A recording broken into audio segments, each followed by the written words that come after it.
When I was growing up, I never thought of myself as the science and engineering type because I wasn't breaking apart toys curious to understand how they work.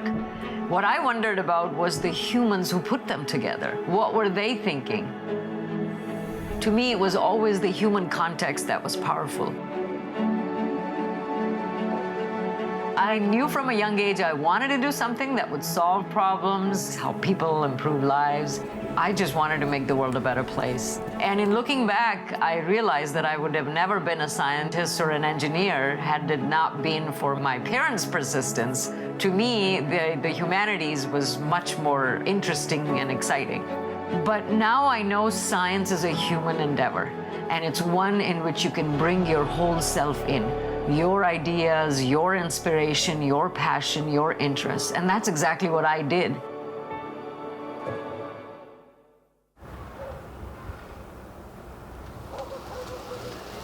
डाल दो इसको भी पुराना? No, wait for that to push. Oh my God, onion smells. My name is Jayshree Seth. I'm a scientist at 3M, and I'm also 3M's first ever chief science advocate. I do come from a family that really values education. My great-grandfather had a master's. I'm not sure how many people can say that. My maternal grandfather was a physician. My father retired as the director of India's National Institute of Hydrology. My mother is a college graduate. I know that we have a long legacy of education, and it was very important in the family. So as a young family, my dad decided that we would move to a place called Roorkee. And it's just an engineering town because there is this premier engineering institute, then there's the Irrigation Research Institute, the Army Corps of Engineers. So it was just in the water. We used to joke that everybody just has to become an engineer. And what that meant is all the parents encouraged their kids to become engineers, even their daughters. So I did well in school. I always liked working hard. And it comes down to this entrance exam, and I didn't get in.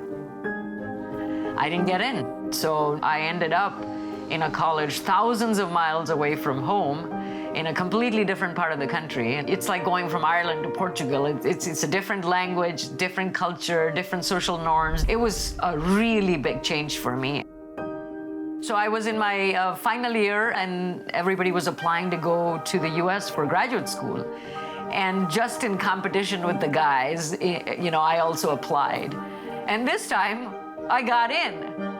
And so, long story short, I ended up in the US at Clarkson University in upstate New York for my master's in chemical engineering. And in many ways, when I look back, I realized that I became a trailblazer because I was the only girl in the lab. There were 14 of us. And I was working on a theoretical modeling project.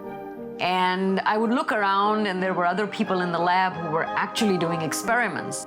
All these years, I had never realized what is it that I wanted. See, I was kind of going along with what the expectations were of me. For the first time, I started realizing this sense of, is this what I want to do?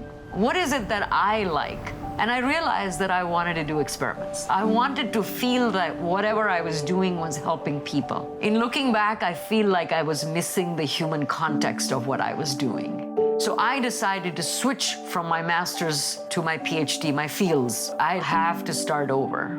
But somewhere deep down, I also knew that I have done this before. I have reinvented myself many times already and have done new things. I'll be fine.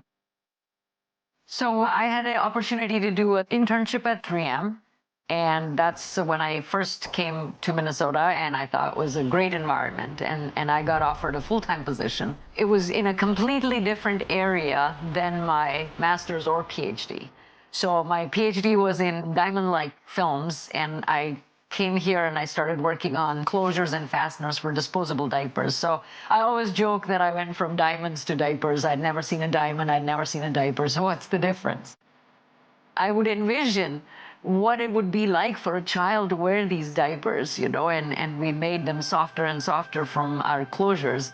And just that context and the empathy that you feel for the end user was such a critical part of the science that I was doing, and that was so important to me. So I was very successful in some of my early projects. I got a lot of accolades. I started getting noticed. I got more and more challenging projects, and with each one, it sort of built my confidence. So I've had a successful career. I've been here 27 years. I have worked on many different product innovations. I'm at the highest level a scientist can attain. With my role as the chief science advocate, I got the opportunity to observe people's perception of science and the relationship society has with science. It was very interesting. 4 out of 10 said if science didn't exist, their lives would be no different. This was shocking. Science is all around us. It has made our lives so much better, but we haven't communicated it for the average public to understand. And so the more stereotypes we break, the better outcomes we're going to have because we invite more people into the world of science. So this is my office, and yes, the patents are part of the projects that I worked on for over 27 years that I've been at 3M.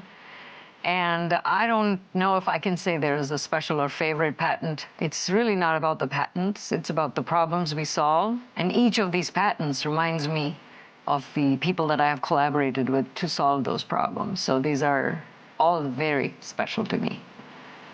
I never thought of myself as the science type, but it turns out I am the science type. I want to tell the next generation of STEM students that you don't have to be what people expect from a scientist, some outdated stereotype. As far as racial and gender equity goes, we need every idea, every diverse perspective in order to solve problems. In fact, that's exactly what we need more of. Science needs you to be you.